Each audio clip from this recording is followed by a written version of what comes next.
दिल्ली की पुरानी सब्जी मंडी रात के 2 बजे भी शांत नहीं थी। कूड़े के ढेर, बंद दुकानें, टूटे स्ट्रीट लैंप, दहशत से भरी गलियां, और उसी अंधेरे में 2 परछाइयां तेजी से भाग रही थीं।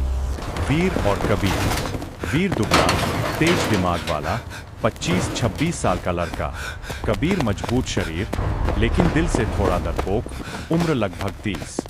दोनों बचपन से ही चोर, पर एक फर्क था। वीर चोरी दिमाग से करता था, कबीर मजबूरी से।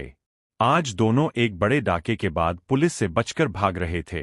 वीर हंसते हुए बोला, कबीर, कहा था ना, इस बार जैकपॉट मिलेगा।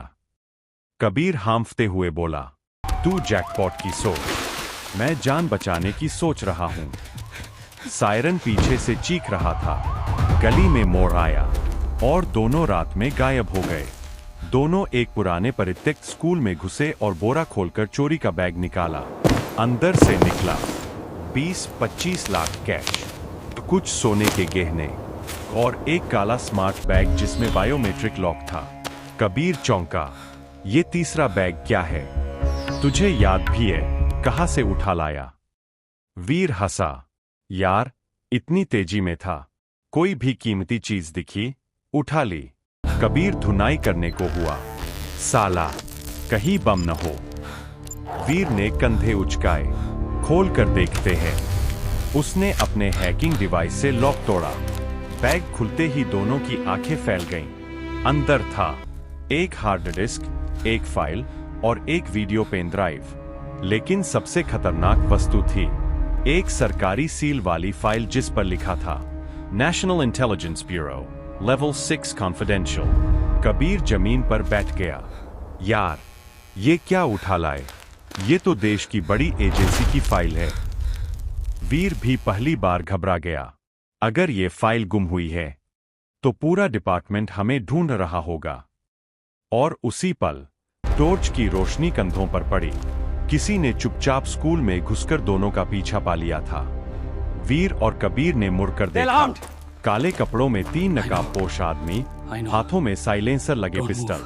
कबीर फुसफुसाया, ये पुलिस नहीं, ये किसी गुप्त गैंग के लोग हैं। एक ने गुर्राकर कहा, बैग हमारे हवाले कर दो, नहीं तो खत्म कर देंगे। वीर और कबीर ने एक दूसरे को देखा। फिर उसी पल वीर ने बैग उठाया और दाहिने दरवाजे से छलांग लगा दी। कबीर चिल्लाया, अरे पागल, मैं भी हूं यहां।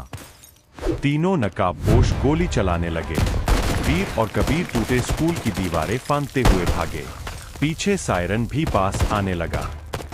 पुलिस भी, अंडरवर्ल्ड भी और सरकारी एजेंसियां भी, सब उनके पीछे थीं। आखिर वे यमुना किनारे की एक पुरानी झुग्गी में छिपे। कबीर कांपता हुआ बोला, वीर, ये फाइल क्या है? वीर ने पेनड्राइव निकाली, मोबाइल से प्ले किया। वीडियो चला, किसी बड़े नेता और 3 व्यापारियों की गुप्त मीटिंग।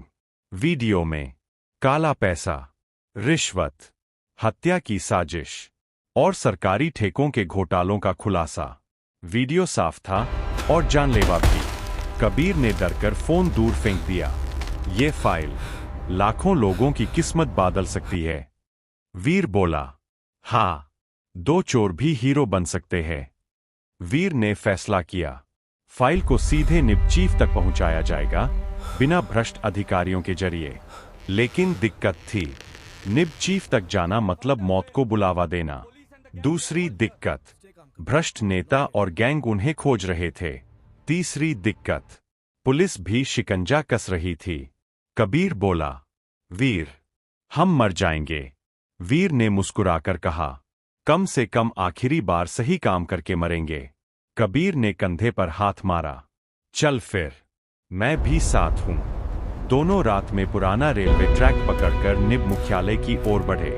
रास्ता सीवर से, टूटी बस्ती से और सुनसान पुलों से होकर जाता था। अचानक फोन बजा।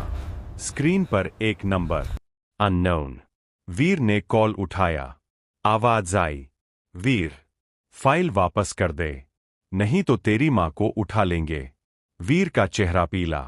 कबीर ने पूछा, क्या हुआ? वीर बोला, उन्होंने मेरी मां को ढूंढ लिया। कबीर चीखा, ओए, तूने बताया ही नहीं तेरी माँ जिंदा है। वीर की आंखें नम हो गईं। मैं उससे मिलने भी नहीं जाता। शर्म आती है कि चोर हूं। कबीर ने उसका कंधा पकड़ा। आज उसे प्राउड करवाएंगे।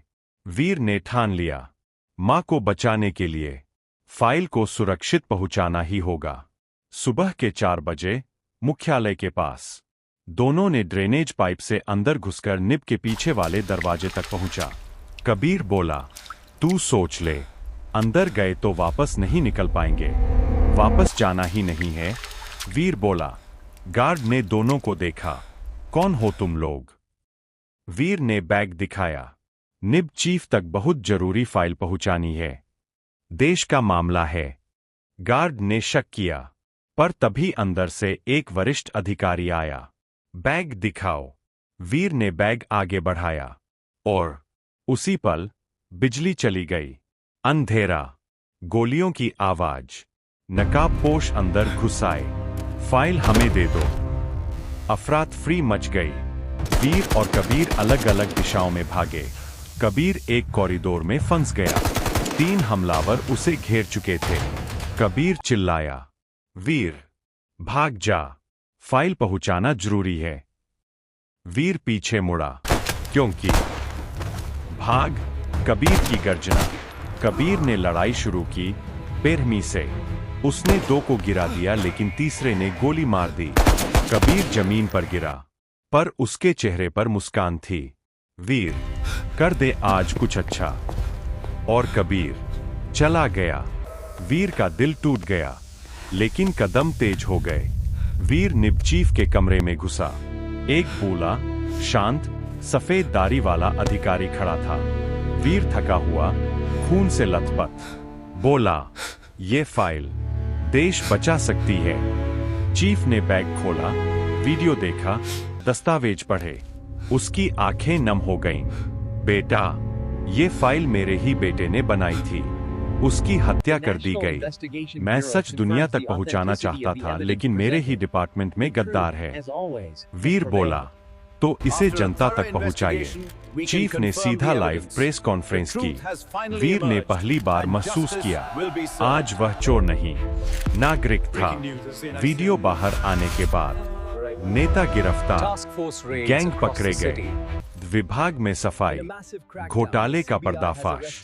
वीर को मेडिकल रूम में ले जाया गया, लेकिन वह चीफ से एक सवाल पूछकर ही रुका, मेरी मां कहाँ है? चीफ ने कहा, घबराओ मत, सुरक्षित है। मैंने उसे यहां बुला लिया है। दरवाजा खुला। एक बूढ़ी, थकी औरत अंदर आई। वीर उसकी ओर देखकर रो पड़ा। मां, मैं बुरा इंसान था। मां ने गले लगा लिया। तू बुरा हो ही नहीं सकता था, बस वक्त बुरा था। वीर की जिंदगी पहली बार सही लगी। 2 महीने बाद वीर को निब की अंडर कवर रिसर्च टीम में एक मौका मिला। कबीर की फोटो मुख्यालय के ब्रेवरी वॉल पर लगाई गई। वीर रोज कबीर की तस्वीर देखकर कहता, भाई, तू डरपोक नहीं था, सबसे बड़ा हीरो था। वीर और उसकी मां सरकारी क्वार्टर्स में रहने लगे, और वीर ने चोरी को आखिरी बार कहा, अब मैं किसी का हक नहीं चुराऊंगा, अब मैं देश को बचाऊंगा।